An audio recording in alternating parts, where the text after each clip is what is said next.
So அதுக்கு மேலே நம்ம பெரிய வெங்காயம் 1 சின்ன சின்னதாக நறுக்குனது, பச்சை மிளகா 4 பொடியாக நறுக்குனது,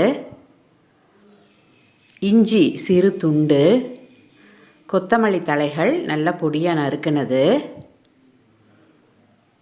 அரிசி மாவு ஒரு கப்பு அதையும் உள்ளே போட்டுட்டு, பெருங்காயம் தேவையான அளவு ஒரு அரை ஸ்பூன் உள்ளே போட்டுட்டு நல்லா கலந்து வைக்கணும்.